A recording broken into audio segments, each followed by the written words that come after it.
Good morning. So my voice is kind of back. I got a chance to sleep in this morning. Polly's at the dog park with the dogs, so I thought I'd surprise him with a little bit of a hash. Diced potatoes, my caramelized onions that I made earlier in the week, baby portobellos, and salt, black pepper, and fresh parsley. So when he gets home, we'll just make a couple of eggs and have them over it. Probably will a couple of dashes of hot sauce. So I'm gonna make myself some coffee after I finish my cough lozenge.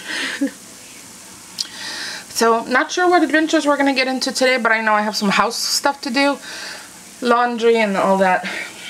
And the chicks are foraging for food in their container. I've been out to see the chickens. I need to bring out another gallon of water to keep out there, but doesn't that look yummy?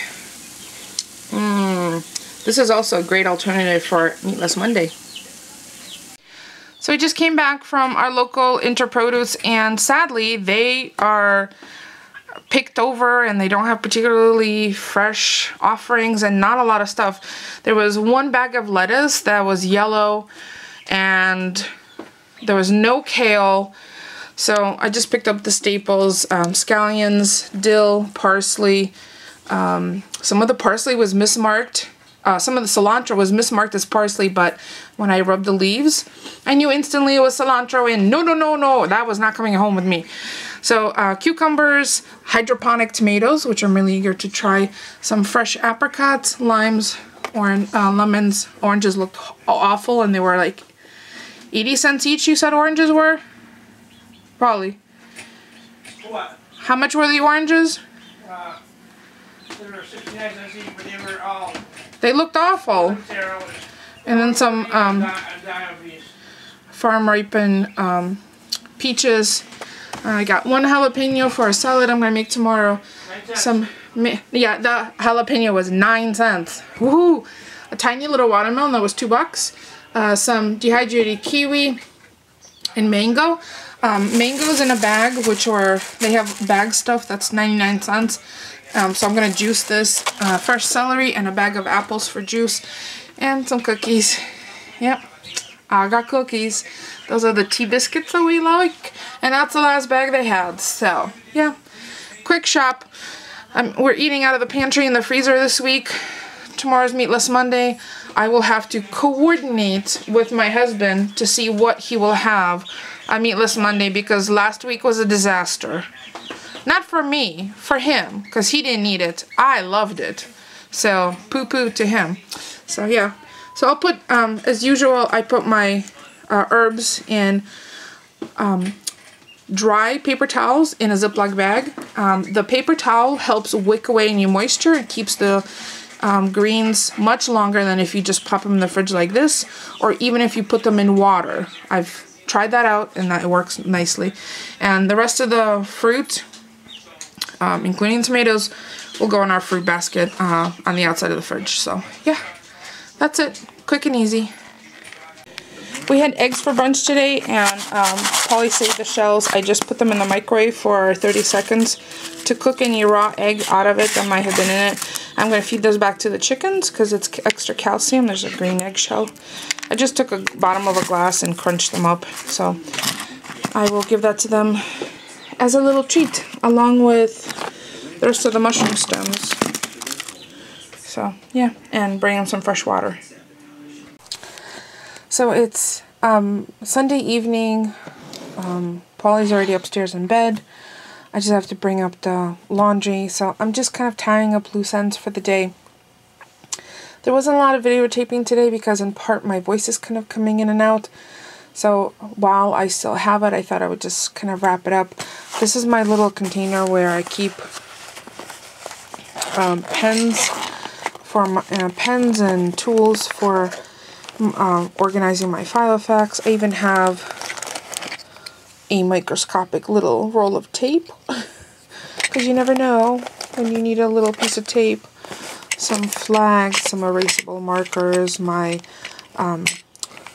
super clip, and then I have some let's see, markers and bookmark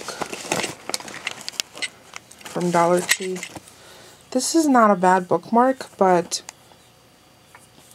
it's a little too sharp for the thin pages of my Filofax, so I think I might just poach this part for something else.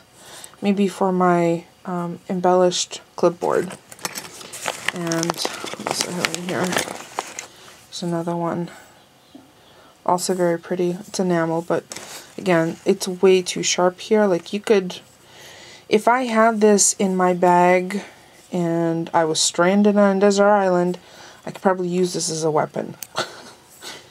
Funny how you think of things. Thank you for all the fabulous comments on yesterday's video of our 35-year anniversary. I just, thank you. That's all I could say is thank you. I've enjoyed reading them. I will sit down and respond to everyone, just hopefully when I feel a little better. I read them all to my husband. I even read some to my mom when I talked to her last night, because we didn't get a chance to get together because their house is up on the market and they've had a lot of showings. I think since the house was listed, they've had 8 or 9 showings already, and it's been like 4 days. So my sister's been really busy because she's the one who's doing the showings. And when I was talking to my mom last night, I was on speakerphone in the living room, and Paulie was on the couch where he was watching TV, and I was chatting with my mom. And we just reminisced about our journey and how we came here, and how I think for the first time she acknowledged the fact that I was forced to grow up very quickly at a very early age. Well, at 10 years old, I was essentially treated as an adult because of the things that I had to help out with, particularly in our journey. And if I ever get a chance to sit down and tell our story, it was very, very interesting. I probably wouldn't change anything about it, but it certainly made me. It is what has helped shape me into the person that I am today. Hopefully not completely bitter, because it would have been very easy to go that route. We saw a lot of ugliness when we were leaving the Soviet Union, from the people who felt we shouldn't have left, from the government, from the people we interacted with as we were leaving the border. There were some really unpleasant things that happened to us. I'll just give you an example. My sister, my mother, and I were strip searched. And my sister was 18 months old. But they never bothered to look in our pockets. So in my pockets, in the pockets of my coat, I had my grandfather's medals, currency, and stamps. Like the 3 things you're not supposed to take out of the country. But they checked all of the seams of our clothing, but they never bothered to look in our pockets. And the other thing that they did that is just very vividly imprinted in my mind is, we had heard from other people who have left before us, kind of through the grapevine, that when you live in Italy, it could take anywhere between a couple of weeks to several months before you find a host city in the United States that's willing to help you get settled, and they help you get settled for the first 3 months. So they essentially help you find an apartment, pay for the apartment for the 3 months, excuse me, and, get you situated with learning, English, all of those things. Well, because we didn't have a direct family sponsor, we had to wait in Italy for 4 months before we could find a sponsor, and that was the Des Moines, Iowa, Jewish. It wasn't the Jewish Federation. I think it's the U.S. I don't remember the specifics of that organization, but they're the ones who helped us out when we first arrived. So there's a lot of things that I don't take for granted because of the experiences I've had. And if there's ever times where I sound a little preachy, I hope I don't come across that way. But if it does, if it does sound like that, I hope you all understand that it's in part because of my background, because of the way my, early years were formed. I didn't even know we were Jewish until I saw my grandfather's passport when we were leaving, which was so traumatic to me because I knew how Jewish people were treated in the Soviet Union. So it was just shocking.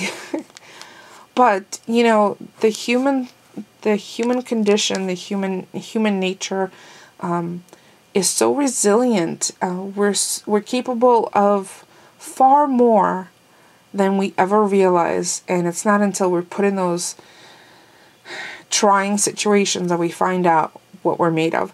And having experienced that at the age of 10 and a half years old, I kind of felt like there wasn't anything I couldn't do.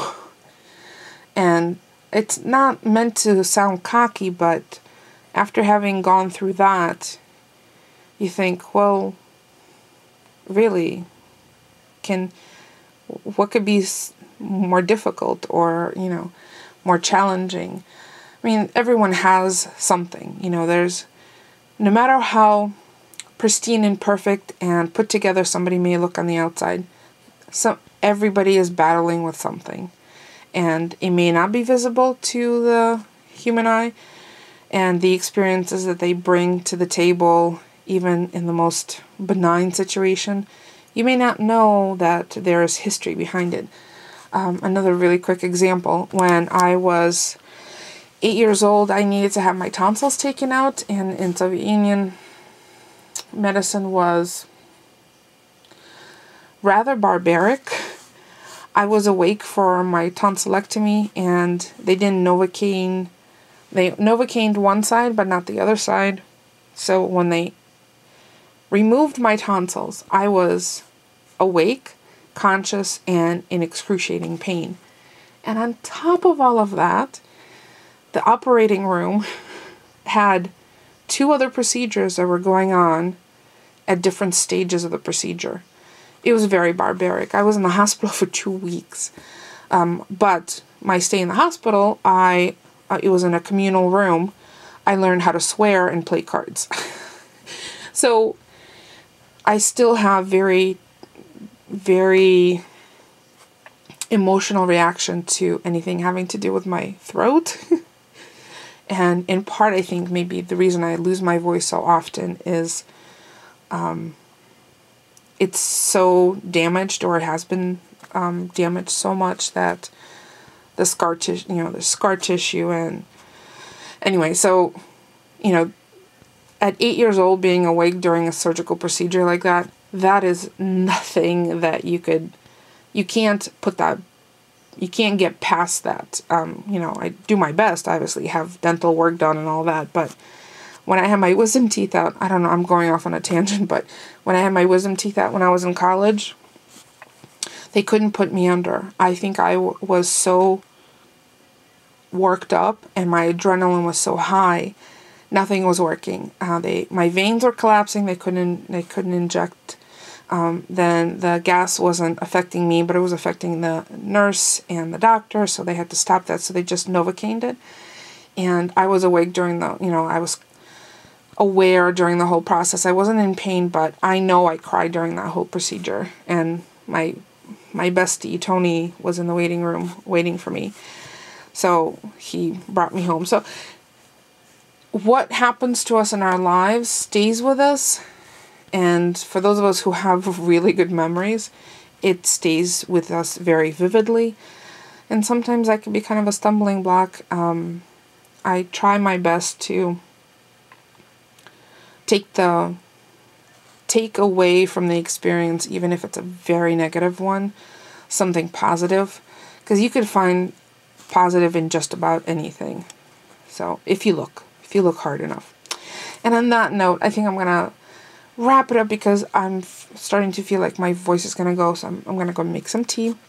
I was going to plan my day for tomorrow, but I think I'm going to wait until morning. So I'm going to go make some tea, lock up the house, make sure everyone's got water, and then call it a night. So thank you so much for all the love that you gave me and shared with me after yesterday's post. I so appreciate that. I really do. Genuinely, from the bottom of my heart. But don't forget to thumbs up. It's free for you and it helps me out. I know it's sticky, but you know, it is free. And I do appreciate it. And I will see you all tomorrow. Thanks for watching, everyone. Toodles.